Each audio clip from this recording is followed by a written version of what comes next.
My video for August 19th, 2019, which is video number 3182, is entitled 28 Black Republican U.S. Congressmen.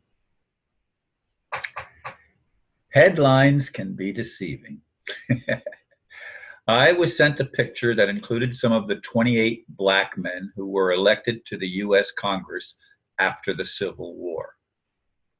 Yes, the timing is an important factor here. Bear in mind that Abraham Lincoln was the first Republican president. We need to get some perspective on this. Quote, the 15th Amendment passed in 1869 stated that all native-born American men, including African Americans, had the right to vote. By 1896, 44% of African American men were registered voters, and many even held office throughout the South, end quote. That amendment was ratified on February the 3rd, 1870, and was the third of the so-called Reconstruction amendments. It seems ironic to me that this is the same time frame in which human rights were removed, making U.S. citizens. Yes, citizens have no human rights, not natural rights that are God-given as documents dating back to the Magna Carta signified in 1215. U.S. documents followed much later. Most everything that happened after the Civil War was a ruse. We were all deceived, at least most were. When I initially received that picture, I don't remember who sent it to me now, but I thought, well, that's really interesting, you know, how things were back then and how they've changed. And then I realized, wait a minute, the Republican Party didn't exist till after Abraham Lincoln. He was the first Republican president elected in the United States. Before him, actually, George Washington, there was no such thing as a party under George Washington. He was voted as president unanimously and later became a Federalist. And he and John Adams, the first two presidents, were the only Federalist Party presidents. But the Federalist Party didn't exist until George Washington was actually in the White House or in the office of president. I don't know if the White House was actually even finished by that time. In any case, then Thomas Jefferson and James Madison, James Monroe, and John Quincy Adams were known as Democratic Republican, which was a party back then, and it meant that they believed in democracy, but at the same time they upheld the idea of the United States being a republic. In fact, that's what the War of 1812 was about, when England tried to re-enslave the American people. And remember, England at that time was the enemy of the United States, not a friend. You just need to get that understood. Andrew Jackson was the first Democratic president, and Van Buren followed him, and he was also a Democratic. Then there were two presidents of the Whig Party, John Tyler and William Henry Harrison.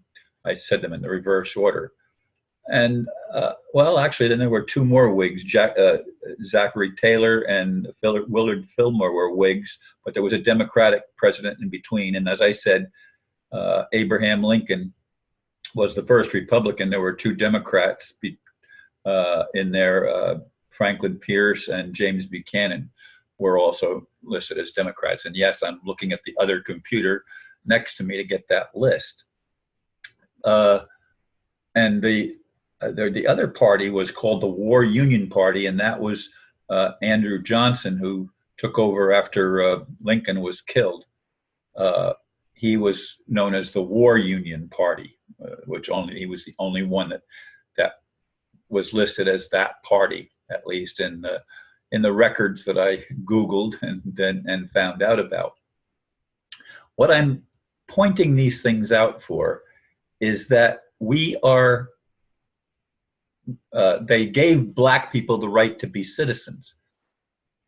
Citizen, we think of as being something good, right? No, citizen was actually the incorporatization of human beings. Human beings, back in the time even of the Magna Carta in England, were fighting for their rights because the kings claimed to be superior to ordinary folk. And so the Magna Carta was set in place, and it was signed under duress. They forced the king to sign the Magna Carta. But that's wasn't the way it was with the Declaration of Independence and the Articles of Confederation, which preceded the Constitution. These were documents that asserted the right of the United States to be independent. And bear in mind, the United States was the District of Columbia. It was not the original 13 colonies. They were all independent states that were in a cooperative. And as states were added with the Louisiana Purchase and the westward expansion of the nation, and ultimately to Alaska and Hawaii, everything became federalized. But the federalization of the United States was actually a demotion for human beings. We lost our natural rights. And many freedom fighters through the years have discovered this and have been trying to stand up for their rights. And when you give a name, the name has a corporate meaning. And when you speak it, if you speak your name, it's considered you're now in their jurisdiction because you've just used the name. But there are three ways that the name has meanings. And one of them, of course, is the corporatization. The other is the family name as it was given. And they've capitalized, although they've stopped doing that so much now because people were waking up. The name in all capital letters meant you were a corporation, because that's how corporations are listed, with all caps. And again, we have to understand that corporations are legal fictions. They are put in place by the money masters, and the money masters want control. They want domination. They've taken guns away from all of the people across Europe now. America is the only place that still is allowed to bear arms.